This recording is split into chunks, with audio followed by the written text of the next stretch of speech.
1943. A secluded workshop on the Wilton Park estate in Buckinghamshire.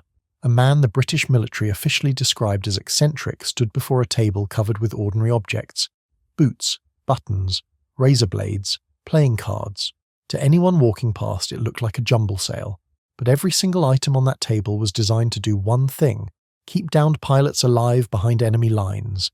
The man was Major Christopher Clayton Hutton. His colleagues called him Clutty. And the escape equipment he perfected, including the boots on that table, would become one piece of an MI9 machine that helped tens of thousands of Allied servicemen reach safety during the Second World War. Not through armour, not through firepower, through concealment and ingenuity. The problem facing Bomber Command in 1941 was brutal in its simplicity. RAF crews flying over occupied Europe faced loss rates that made ending up on the ground in enemy territory a real and frequent possibility. If they survived the crash or parachute landing, they faced a journey of hundreds of miles through enemy territory, with German patrols hunting them, collaborators watching for them, and starvation waiting if they could not find food. Many were captured within days, not because the Germans were particularly skilled at finding them, but because the aircrew had no idea how to survive, and their equipment marked them as obvious targets. The numbers told the story. Before MI9, the British Military Intelligence Section responsible for escape and evasion was established on the 23rd of December 1939. Almost no downed aircrew made it home. The few who did relied entirely on luck and the kindness of strangers.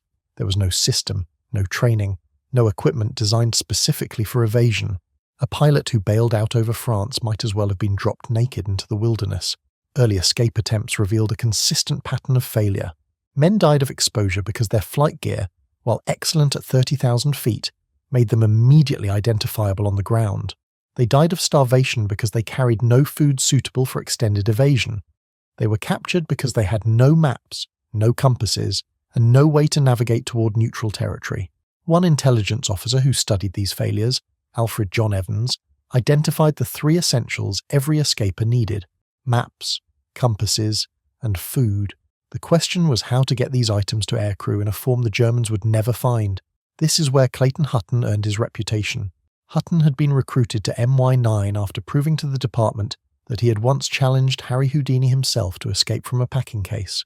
Whether the story was true or embellished, it told the military everything they needed to know about the man. He thought like an escape artist, and escape artists think about concealment. Hutton understood that conventional survival kits would be useless. German guards knew to search prisoners thoroughly. They would find anything obvious. The solution had to hide survival equipment inside items so ordinary, so expected, that no guard would think to examine them. Thus began one of the most creative periods of military innovation in British history. By 1942, Hutton and his team had produced compasses hidden inside uniform buttons that unscrewed to reveal a magnetic needle. They manufactured razor blades magnetized to point north. They printed maps on silk so they would not rustle when unfolded and could be hidden inside the lining of a jacket. One of the stranger Allied schemes even created playing cards that, when soaked in water, separated into layers to reveal sections of escape maps hidden inside. But Hutton's masterpiece was footwear. MI9 attacked the problem of aircrew survival from two angles. First, boots that could transform. Second, footwear that could conceal. The 1943 pattern escape boot solved the transformation problem. It looked like standard RAF flight gear at first glance. Black leather Oxford-style shoe on the bottom. Detachable black suede upper with sheepskin lining for warmth at high altitude. Standard flying boot by all appearances. But nothing about it was standard. The genius lay in convertibility.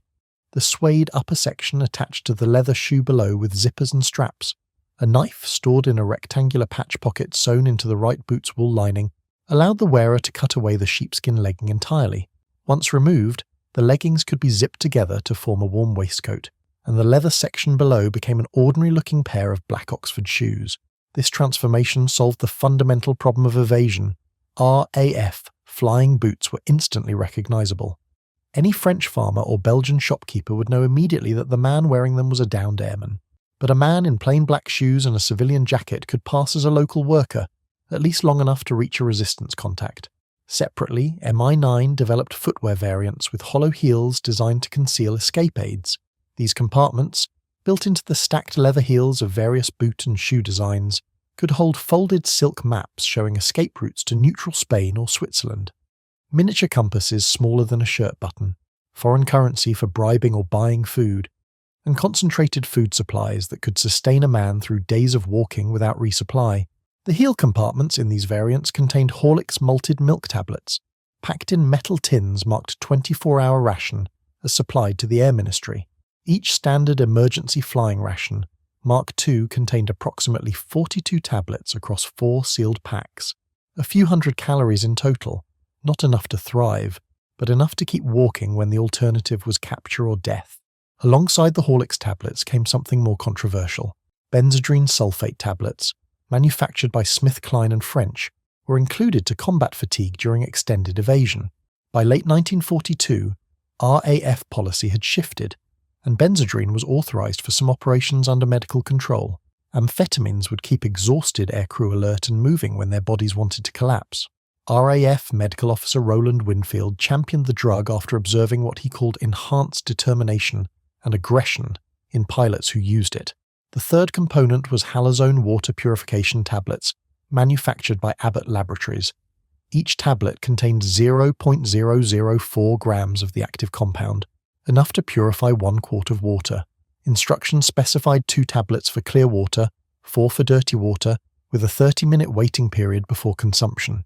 In occupied Europe, where wells might be contaminated or poisoned, these tablets meant the difference between hydration and dysentery. The Mark III Escape Aids Kit, which supplemented boot heel contents for comprehensive evasion capability, contained additional items that documented the thoroughness of MI9's planning: a miniature rotor compass in a plastic bubble, a fishing and sewing kit for catching food and repairing clothes, waterproof V-matches that would strike even when wet, a rubber water bottle that could be filled from streams without making noise, adhesive tape rolls for treating blisters or securing equipment, a tube of condensed milk providing quick energy, chewing gum to combat hunger pangs and keep the mouth moist during long periods without water, and foreign currency notes, Belgian, French, and Dutch francs, totaling approximately $60 equivalent, enough to purchase food or bribe a sympathetic farmer. The manufacturing process itself required extraordinary security. Hutton worked with civilian contractors across Britain, each producing components without knowing their final purpose. Compass makers believed they were supplying the Navy. Bootmakers thought they were producing standard flight equipment. Only at the final assembly stage, conducted under MI9 supervision, did the concealment features come together. This compartmentalization protected the program from German intelligence, which desperately wanted to learn what equipment downed aircrew might carry. Additional concealment features made MI9 footwear even more remarkable. Giggly surgical saws, flexible wire capable of cutting through metal bars, were threaded through shoelaces and remained invisible during inspection. The metal tips of the laces were magnetized to function as emergency bar compasses for direction finding. Some boots contained hacksaw blades approximately 4 inches long and half an inch wide, wrapped in rubber covers and hidden inside the boot structure. Now, before we examine how these boots performed when aircrew actually needed them, if you are finding this level of detail interesting, consider subscribing. It takes a second, costs nothing, and helps the channel continue producing these deep investigations into British military innovation. Right, back to the escape boots. The boots reached aircrew through a system MI9 developed specifically for distributing escape equipment without alerting enemy intelligence. Christopher Hutton collaborated with manufacturers across Britain to produce the boots in quantities large enough for general issue. By war's end, his team had produced over 7,000 convertible flying boots, alongside 1.3 million miniature compasses and 1.6 million concealed maps. Finding specific documented cases of airmen surviving because of boot heel supplies proves challenging. Most escape and evasion reports emphasize resistance helpers rather than equipment details, for good reason. MI9 wanted to protect the networks that guided men home, not advertise the gadgets they carried.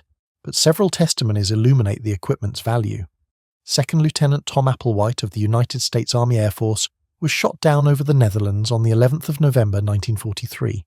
In his official escape and evasion report, he left explicit testimony. He wrote, "I am very sorry I did not have escape boots or pencil clip compass. Ill-fitting shoes almost occasioned my capture." His aids box contained Horlick's tablets, chocolate, condensed milk, benzodrine, halazone, matches, tape, chewing gum, water bottle, and compass. His advice to fellow airmen, recorded in the same report, was direct. Tell men to get an aspirin box and keep benzodrine for crossing the mountains. An Australian airman who evaded capture and returned to England in 1944, documented in Anthony Matthews' book French Leave, demonstrated the boot's versatility beyond their intended purpose. He used the removed boot sections under his hip and shoulder when sleeping rough to insulate his body from cold ground, then wrapped them around his chest during daytime travel using the zippers and straps. The boots designed to transform into shoes became improvised clothing that helped him survive nights in the open. Harold Bailey of the United States Army Air Force provides a cautionary tale about the benzodrine component. He collapsed during a Pyrenees crossing after taking too many tablets, attempting to generate energy for the climb. His group included Sergeant Francis Bud Owens, who died during the same crossing. The amphetamines that kept men moving could also push them beyond their physical limits with fatal consequences. The boots worked best when they connected escaping aircrew to the resistance networks that MI9 coordinated from London.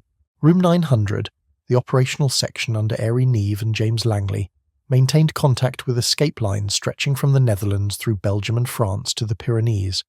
The Comet Line, the Pat O'Leary Line, the Shelburne Line. Each network required evading airmen to survive long enough to make contact, and the boot heel supplies bought precisely that time. Airmen who landed without escape equipment faced far worse odds. Reports from returned evaders consistently emphasized the psychological value of knowing they carried supplies. Even when the Horlicks tablets ran out after 3 days, knowing they had started with something made the difference between pushing forward and surrendering to despair. The boots represented a promise from the RAF that every man mattered enough to be given a fighting chance. MI9's overall statistics demonstrate the broader program's effectiveness. According to historian Philip Orbanes, 744 captured airmen escaped using Clayton Hutton's tools. Over 7,000 Allied servicemen, the vast majority of them aircrew, reached safety via European resistance escape lines. Before D-Day alone, approximately 5,000 British and American personnel were rescued via escape lines and repatriated through Spain. Germany had nothing comparable. The Luftwaffe maintained no formal centralized escape and evasion organization for its pilots. The Abwehr, German military intelligence, focused on counter-escape operations in prisoner-of-war camps rather than supporting German escapers. This strategic decision reflected early German air superiority over friendly territory. Their pilots were not expected to need escape equipment, because they were not expected to be shot down over enemy ground. Known German escape equipment was limited to basic items: a brass compass of inferior late-war construction with soldered seams, survival ration tins containing caffeinated chocolate, the elaborate Luftwaffe drilling survival gun intended for North Africa. Critically, no documented evidence exists of German concealment devices in clothing or footwear comparable to British innovations. No boot heel compartments, no button compasses, no magnetized razor blades. The Americans recognized British superiority and responded pragmatically. They copied it. The United States established MISX at Fort Hunt, Virginia, formally stood up in late 1942, but it was directly modelled on MI9 after British staff visited Washington in 1941 to share their mature escape and evasion training, devices, and proven results. Rather than developing their own footwear, United States Army Air Force 8th and 9th Air Force personnel were simply issued British 1943 pattern escape boots. American escape compasses were larger and less sophisticated than their British equivalents. Britain's advantages stemmed from multiple factors. MI9's establishment in 1939 gave a 3-year head start over the Americans. A dedicated inventor in Clayton Hutton operated with complete autonomy to solve problems creatively, protected by Brigadier Norman Crockett from bureaucratic interference. The doctrine of escape-mindedness embedded survival equipment into standard-issue uniforms, rather than treating it as optional kit. British miniaturization excellence produced compasses fitting inside uniform buttons, collar studs and belt buckles, dozens of variations versus Germany's few crude models. The 1942 Per Ardua Libertas catalogue systematized these innovations for Allied use. The difference in institutional approach proved decisive. German military culture treated capture as a personal failure, offering no support to men who found themselves behind enemy lines. American military culture, while more sympathetic, lacked the industrial base and development time to create equivalent equipment from scratch. Only Britain combined the strategic recognition that aircrew were irreplaceable, the bureaucratic flexibility to let unconventional thinkers operate freely, and the manufacturing expertise to produce concealment devices at scale. Hutton himself noted the importance of thinking like the enemy. German guards searched for the obvious: large items, metal objects, suspicious bulges in clothing. They did not think to unscrew every button or examine every boot heel. By hiding supplies inside objects guards expected to find anyway, MI9 exploited a fundamental limitation of human attention. Nobody looks carefully at something they have already categorized as ordinary. German countermeasures eventually adapted. After discovering British button compasses, German guards began checking uniform buttons during prisoner searches specifically for screw threading. MI9 responded with reverse, or negative, threading to counter this. But despite capturing significant escape equipment at Colditz, where the German commandant established his own escape museum, there is no evidence the Germans systematically copied MI9 innovations for their own pilots. They understood British ingenuity. They simply could not replicate it. The escape boot represents something larger than clever engineering. It represents a philosophy of warfare that valued every single airman's life, enough to embed survival equipment into his clothing before he ever took off. Training pilots cost years. Aircraft cost tens of thousands of pounds. The fuel and bombs they carried cost more. A man who survived being shot down and returned to Britain could fly again. A man captured spent the rest of the war in a prison camp, contributing nothing to final victory. The economics of aircrew recovery made MI9's work strategically vital. Training a heavy bomber crew took approximately 18 months. The 7 men aboard a Lancaster represented a cumulative investment of over 10 years of instruction. Every crew member who escaped and returned multiplied the value of that training, flying additional missions and sharing hard-won experience with replacement crews. Bomber Command's ability to maintain pressure on Germany through 1943 and 1944 depended on this calculus. Dead or captured crews could not be replaced fast enough. Returning evaders could fly again within weeks. Post-war analysis confirmed the program's impact. The American Air Force's Escape and Evasion Society, established by veterans who owed their lives to British equipment and networks, documented hundreds of individual cases where MI9 innovations made the difference between survival and capture. The 1943 Patton escape boot remained in service with the RAF into the early 1950s, a testament to a design that required no improvement. Clayton Hutton understood this calculation intuitively. His commanding officer called him eccentric, and he was. But his eccentricity contributed to a system that saved tens of thousands of lives. The convertible boot that transformed into civilian shoes, the hollow heel that concealed maps and rations, the resistance networks that guided men home. Each piece worked because MI9 understood that escape was not just permitted but a duty. The boots themselves outlived the war. Specimens survive today in the Imperial War Museum collection, at the Australian War Memorial, and in private collections worldwide. Each one represents a moment when British innovation confronted an impossible problem: the survival of aircrew shot down over enemy territory, and solved it through concealment, miniaturization, and sheer creative audacity. That man standing in the workshop on the Wilton Park estate, the one the military called eccentric, had challenged Houdini to escape from a box. Then he spent the war making sure everyone else could escape too. British engineering was not about building the biggest weapon or the loudest gun. Sometimes it was about building boots that could become shoes and heels that could hide compasses, and those innovations, paired with malted milk tablets and water purification pills and the networks that guided men south, brought aircrew home when everything else had failed them.